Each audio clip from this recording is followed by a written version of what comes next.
Russ just got back from the U.S. He hasn't heard about my latest plans for Alumni 2020. I have not. Yeah. So I've just been working on it the last few days with Vanya, and pretty much have everything ironed out. It's going to be October 1st through October 11th, flying in and out of Munich. So the idea is 3 days Munich, 1 day Stuttgart, and then 5 days in the Black Forest, then come back to Munich for the last night, and then go back home. Okay, so I assume then those first few days we'll have 1 or 2 nights on the Wiesn. Yep, that'll be that'll be a Thursday when they arrive.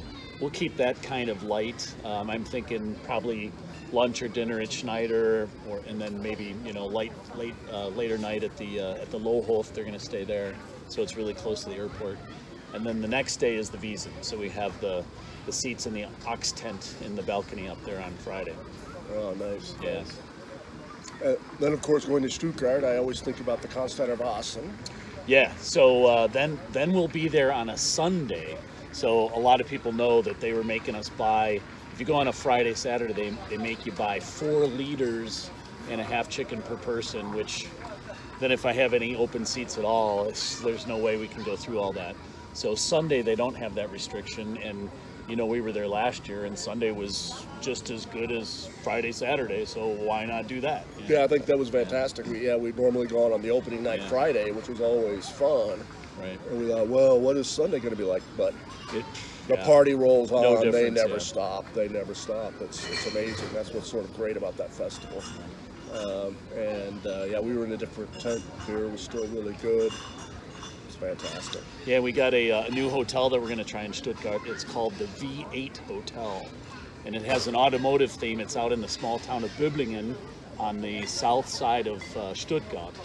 So I'm thinking this way our bus doesn't have to go all the way downtown and blah, blah, blah, and you're still only, 45 minutes away from the Wasen, so it shouldn't be that big of a deal. And that town has 2 breweries in it, so I'm thinking the next day, then before we head into the Black Forest, we'll probably do a lunch at one of those breweries, and then there's like a museum for the automotive guys if anybody's interested in that. So. Yeah, interesting.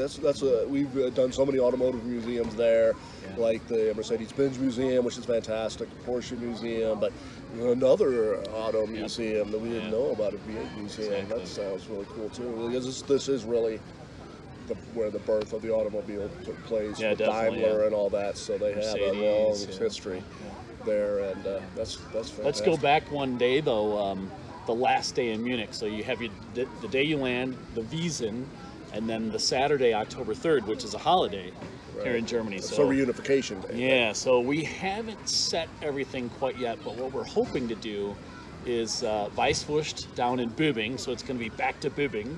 Nice. Right? Maybe a stop at Andex, because that's the classic, and I know all the alumni love to go there. And then we're looking at going to Einfach Genießen, which everybody knows, almost everybody knows our buddy Oliver, Simone and Oliver does his whiskey tastings at this place. And they have a new location that has a show kitchen. So it's like an island where we're going to have a cook come in, and he's going to show how to do small Bavarian dishes and so forth, and we'll have some matching beers to go along with that. We'll have kind of still be a fun evening, but maybe a little less ramped down between the 2 festivals. Yeah, a little bit of a cool down. But I've been to that location, and then one of Oliver's whiskey tastings. It is, I think, a perfect location for that. It's really nice, and it's an intimate place to get all the alumni together, to talk, carouse, sing, whatever we get into. Exactly. Yeah. And you remember when we went to the Black Forest, so after Stuttgart, we'll head to the Black Forest after that, and I've got 5 nights at the same hotel in the Black Forest, right on the Schlucksee, which is about 15 kilometers from Roadhouse Brewery. Okay. So it's in the southern Black Forest. They call it the High Black Forest, so kind of up in the hillier part of that. So it's not in the city. It's not like Freiburg or something. No. But it's on the train line to Freiburg. So we're planning to have at least one free day where you can go to the spa that's part of the hotel, do some hiking around the Schlucksee, or take the train into Go Freiburg. into if you wanna do Freiburg that, and stuff, yeah. yeah. What do you remember about the Black Forest the most when we were there with the hardcore guys? Yeah, I think Roadhouse was definitely a top experience, because this is really fascinating, because it is a bigger brewery. It's not a tiny small town brewery or whatever, but it's really in this remote location on top of a mountain, right in the forest, not near really anything. And they have a really great presentation. They've got the tours go in. It's very nicely decorated and run. They're making good beers there. They've got a big fan shop with lots of That's right. They did have a great fan shop, and we had lunch there. T-shirts and all this stuff. And and we had lunch there and everything. And you think like, wow, to have that kind of presentation, that kind of a fan service, to have that, and with a really good beer, and was a really great thing. So yeah, this is another one of these state-owned breweries. So it's owned by the state of Baden-Württemberg, and they have their cult beer is the Tannenzäpfle, right? So it comes in these smaller bottles. You might get it in the States. I've seen it there. It's oh really? Yeah. It's got a gold foil on the top, and then you always have the Birgit from the Schwarzwald is the picture on the the little lady in her little in the Black Forest outfit with the red ball on her head. Yeah. So that was a good beer. And then we were at Alpilsbach. Yeah. Which is a monastical brewery. I don't know if we're going to do that one again. It's we might do it on the way in or the way out of the Black Forest. It's a little bit further north. Well, yeah, I think like Roadhouse, like Alpersbach. I mean, Roadhouse is maybe one of the most eccentric. I mean, like with these weird names of their beers and stuff like that. It's very to the region, with the regional dress, the regional ideas, the regional dialect. It's very kind of eccentric, that they have their own style that they have done, and so that's maybe a more extreme example. But all of these breweries definitely have a tone, a feeling, a certain attitude, or whatever you want to call it, that's very related to the Black Forest, which is very different from Bavaria. Very different. And so that gives you a really nice idea of the kind of beer culture they have down there, their attitudes towards it. But what's the same is the same friendliness and welcoming that we had, where they always invite us in, show us a great time, very open about what they do, just like they are in Bavaria. And I think maybe that comes from being in, again, they're in the forested region versus the Alpine Mountain region, or also the farming lands of Bavaria, but they have a little bit of that rural friendliness. It's a lot more rural, and this is going to be one of our challenges because, as we saw the last time, public buses and trains are a little more few and far between down there. So we're going to have pretty much every day we're going to have a bus that takes us for the daily activities. And I'm actually going there in August with Tom and Linnell from California, and we're going to be doing some more of the touristy things, because with the hardcore guys, all we did were the liquid things. Yeah, exactly. So one of the things I wanted to do is they have this highly engineered train that they built through the Black Forest, where you can only do a certain grade with the train, so they did it so you have to go up and up and up in a big spiral, and then across this ridge and then down the other side and all that. So that's one of the things I'm going to do with those guys. We're going to check out one of their open air museums, which gets into the history of the Black Forest and such. And then I'm trying to nail down, can we do they're also famous for their cherry schnapps there. Oh, yeah. So can I find a good place that'll kind of, unlock the secrets to how they do that? Obviously, we got to get some Black Forest cake. Definitely need to do that. I know people want to see the cuckoo clocks. Right. So we'll have a day of doing that. We went to the German clock museum. Yeah. I'm thinking about doing that again. I mean, it was, if you, like you do, you love watches and clocks and everything, but not really my thing. But that guy in the downstairs had all the musical clocks, and that was really cool. I think that was the key, because if you're really into clocks and watches, and you can spend 4 hours or 6 hours, you could really delve in if you're only going to have a short stop there. But with the guide, who can really talk to you about some of the very special handmade clocks that they have in there, like those amazing musical clocks, then that became very interesting. Because a lot of the stuff, I think, if you don't, if you can't read the German, maybe with the sign placards, you can see it, but you may not understand what's special about how it was made and what's inside of the clock. often is what was important about the clock, not what the clock face looked like or something, with a good guide like that. Yeah, and that's how I would want to do it. And they offer that at that museum, so I'm going to stop in there and see what kind of things they have on offer for groups. Now, there's one thing that you haven't mentioned I'm surprised about: hiking. Well, yeah, hiking is really famous in the Black Forest, but this is why we want to have the free day kind of in the middle of the trip.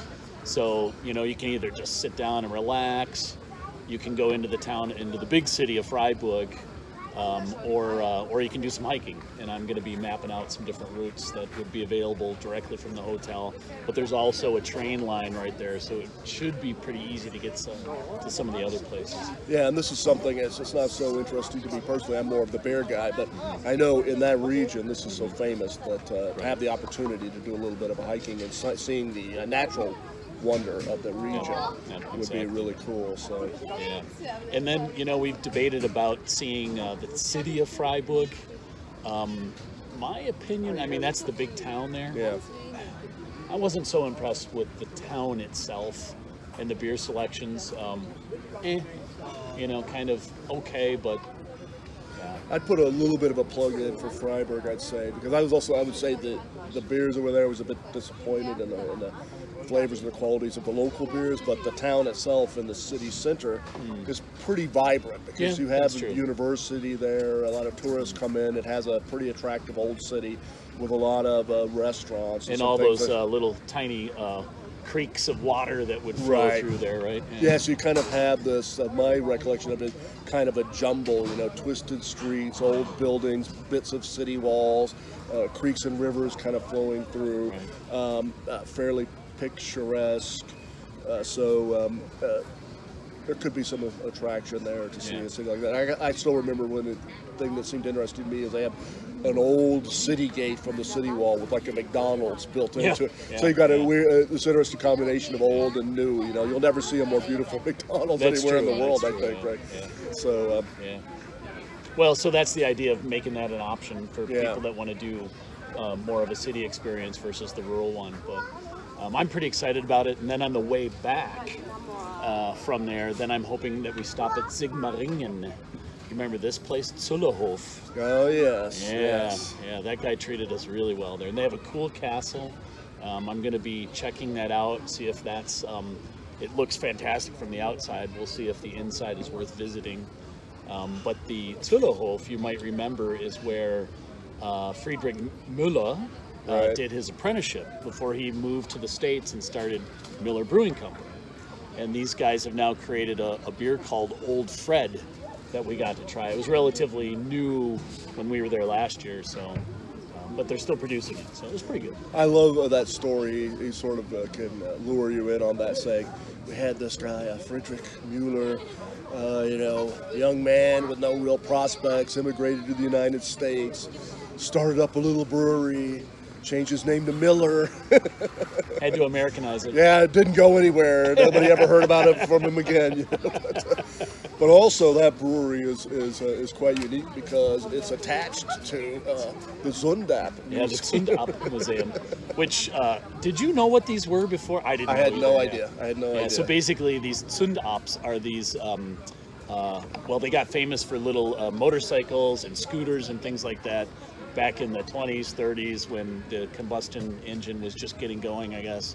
And then they had lawnmowers and all kinds of stuff. Yeah, snowmobiles and all kinds of crazy stuff, and even cars at some point. And I guess up until around the 1960s when I think they finally went out of business. But you know, and so it's I guess from the local region, from that town, he's got this museum that probably is his biggest brewery, full of, I don't know, 60, 70 vehicles or something. And even had some from World War II, remember? Some of that was used in the war effort. And some of these motorcycles with the sidecars are incredible. But I remember we only had the foretaste. We didn't really know how extensive this collection was. In the entrance coming into the brewery with a scooter with a trailer that held 3 mini kegs of beer on it. And we were thinking, that's an idea that could just pay off there. Line your scooter down with kegs of beer on the back. And so all of this stuff is, and some of these motorcycles with the sidecars, with all of the extra lights and accoutrements on them, quite elaborate. It's quite interesting. And so this is a perfect kind of one of these gyms, I think, that we run into, where you have a guy who is running a brewery, told us a lot very passionate, talking about his business model, what he's trying to do. He's making really good beers, but he's also got, you know, this incredible museum attached to it and all these other things. So you see how they're really living their life through their business in this really extraordinary and cool way. Yeah. Fantastic. Yeah, so I think we have a lot of good stuff on the docket for the alumni, and we should be putting that out there in the next few days. And I expect, I've already had some interest. I posted on Facebook today that I'm about ready. So some people have already tried to get their name on the list. So yeah. See how fast you can sell that baby out. Exactly. Post.